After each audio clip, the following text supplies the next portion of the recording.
And we have back with us, we can't have enough of Raj Nayak. Sir, could you please join us on stage?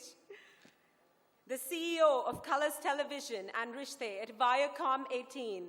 And he will come and share his words of wisdom through his life story with us.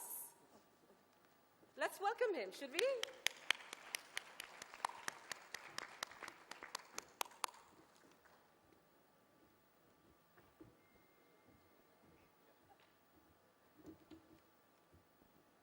Thank you, Arvind, for inviting me to speak here today at the Women's Economic Forum. I'm truly honored to be here. This is the first time I'm speaking to so many women, galaxy of powerful, accomplished women from all over the world, and that makes me a little nervous.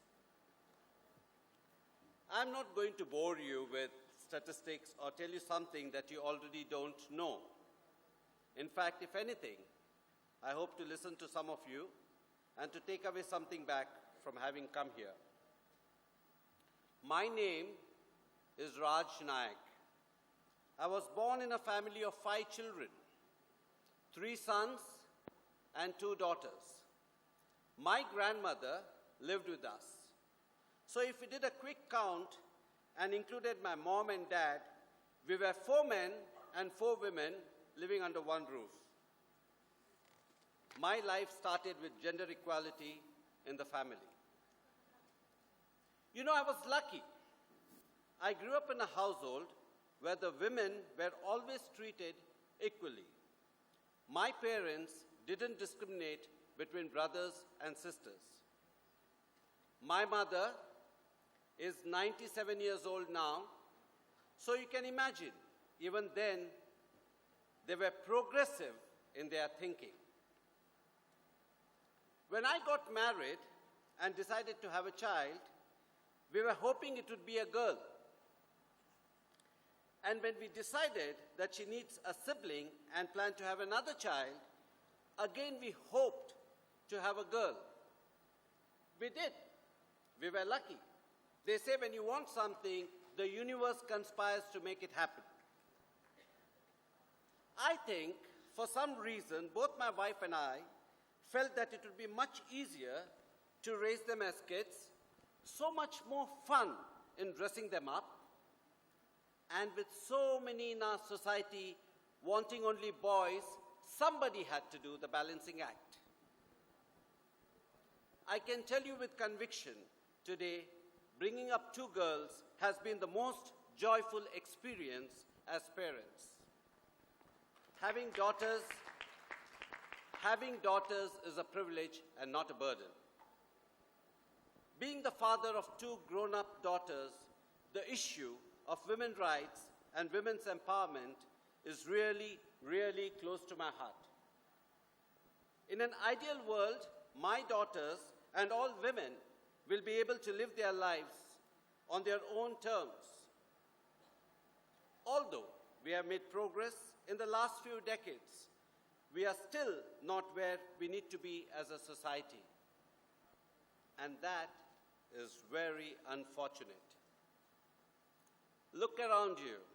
In spite of the Women's Reservation Bill being first introduced almost 20 years back, it is still languishing to be passed in Parliament. Probably even lapsed. I don't know. I haven't kept a track of it, but maybe it's passed also, but I don't know. But it's taken 20 years if it has been passed. Just count the number of elected women in legislatures and in Parliament, and it will tell you a story in itself.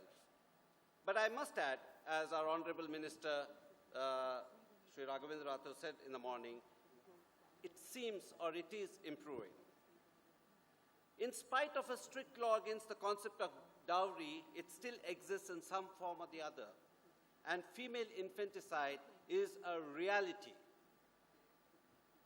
I remember once traveling, and while I was traveling, I encountered somebody from an NGO telling me that in their research they found out that there are rackets running in some states where doctors with mobile vans go into small interior villages parked in remote fields where sex determination is conducted inside the vans and abortion done. Now this was a few years ago. Hopefully things have changed, and I'm sure it has changed for the better. And let me remind you, all this is in spite of the fact that some of the world's elected leaders came from this subcontinent. Honestly, I find this ridiculous and frustrating. I'm sure some of you know this at a personal level. I've written a speech and I've flown from Bombay, so let me speak. I'm sure some of you know that this at a personal level, that women today have to overcome inherent gender biases and systemic barriers to succeed. This is, to me, is painful on so many levels, not just as a father of two strong women, but also as a human being. To me, advancing women's rights is not only an important issue, but also an urgent issue. And this is not because I have a wife, mother, sister, daughter. It is because I sincerely believe that women's rights are human rights. And when over 50% of our population have to struggle to be seen and to be heard, I think that this is a very big problem.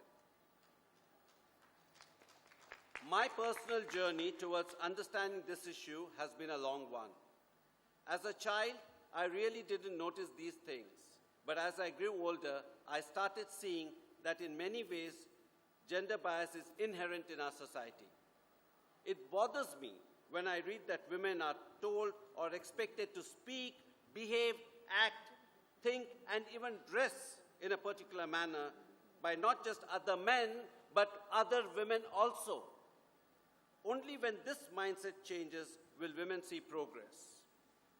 The most obvious example that comes to my mind is in the workplace, where the women have to work harder than men to prove that they deserve to be in leadership roles.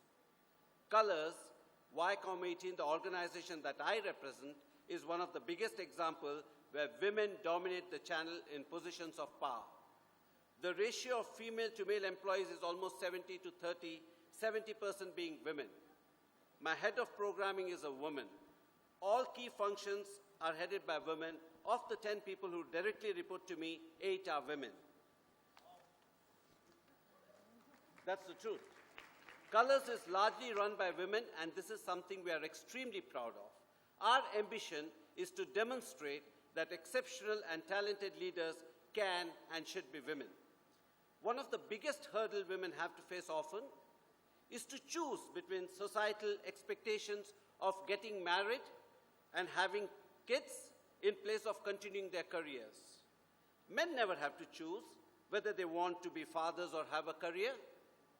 Why should women have to go through that? Similarly, women shouldn't have to choose. I'm happy to share with you that we are among the first Indian companies to offer 9 months paid maternity leave